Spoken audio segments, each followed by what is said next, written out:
श्री शिवाय नमस्तुभ्यम महाराज। महाराज, मकर संक्रांति का पर्व अब बिल्कुल पास आ चुका है और इस बार लोगों के मन में बहुत ज़्यादा भ्रम और असमंजस बना हुआ है। कोई कह रहा है कि मकर संक्रांति 14 जनवरी को है तो कोई 15 जनवरी बता रहा है। इसी वजह से लोग यह भी पूछ रहे हैं कि आखिर किस दिन हमें मकर संक्रांति मनानी है, किस दिन खिचड़ी बनानी है और किस दिन दान करना सही रहेगा। महाराज, सबसे पहले तो यह साफ समझ लीजिए कि मकर संक्रांति कोई तिथि का पर्व नहीं है, बल्कि सूर्य के गोचर का पर्व है। जिस दिन सूर्यदेव मकर राशि में प्रवेश करते हैं उसी दिन मकर संक्रांति मनाई जाती है।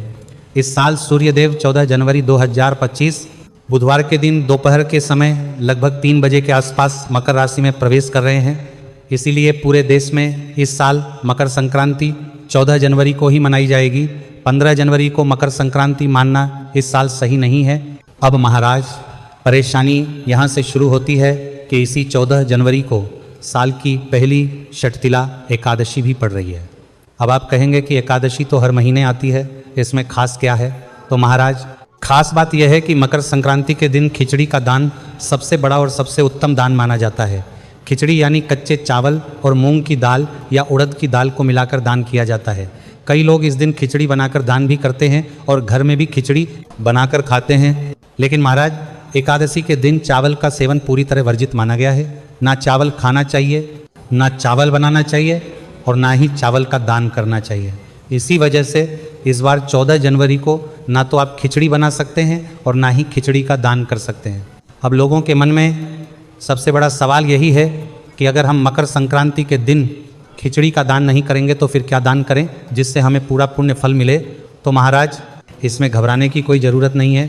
शास्त्रों में साफ कहा गया है कि मकर संक्रांति के दिन तिल और गुड़ का दान भी बहुत बड़ा फल देता है।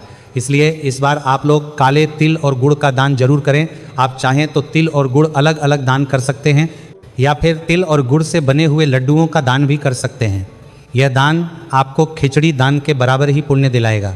महाराज, अगर फिर भी आपका मन खिचड़ी को लेकर नहीं मानता है तो आप 14 जनवरी को खिचड़ी ना बनाएं और ना दान करें, लेकिन 15 जनवरी के दिन आप खिचड़ी का दान कर सकते हैं। हालांकि विशेष दान मकर संक्रांति के दिन ही श्रेष्ठ माना जाता है, इसलिए बेहतर यही रहेगा कि 14 जनवरी को तिल और गुड़ का दान करें।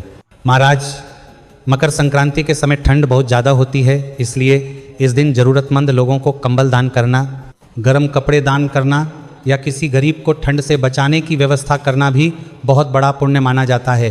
इस तरह का दान भगवान सीधे स्वीकार करते हैं। महाराज, शास्त्रों में यह भी कहा गया है कि मकर संक्रांति के दिन किया गया छोटा सा दान भी पूरे साल भर फल देता है। इसलिए भले ही आप छोटा दान करें, लेकिन इस दिन कुछ ना कुछ दान जरूर करें। अब महाराज, यह सवाल भी आता है कि दान किसको देना चाहिए? तो इसका जवाब यही है कि आप किसी भी ज़रूरतमंद व्यक्ति को दान दे सकते हैं।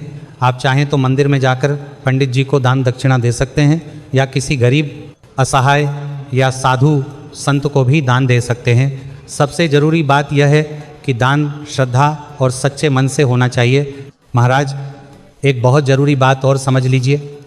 आप चाहे कोई भी वस्तु दान करें, उसके साथ अपनी क्षमता अनुसार कुछ पैसे जरूर रखें, चाहे 10 हों, 50 हों या 100 हों। इसे दक्षिणा कहा जाता है।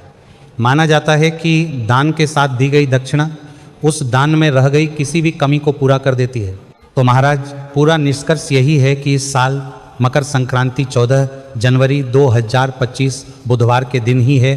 इसी दिन एकादशी होने के कारण चावल और खिचड़ी का प्रयोग किसी भी रूप में नहीं करना है। इस दिन तिल गुड़ के लड्डू, कंबल या गर्म कपड़ों का दान करें और दान के साथ कुछ दक्षिणा जरूर रखें। इस तरह से आप मकर संक्रांति के दिन एकादशी होने के बावजूद भी पूरा पुण्य फल प्राप्त कर सकते हैं। महाराज, अगर अब भी आपके मन में कोई सवाल है तो कमेंट में ज़रूर पूछिए और यह भी ज़रूर बताइए कि आप यह संदेश कहाँ से सुन या देख रहे हैं। श्री शिवाय नमस्तुभ्यम महाराज।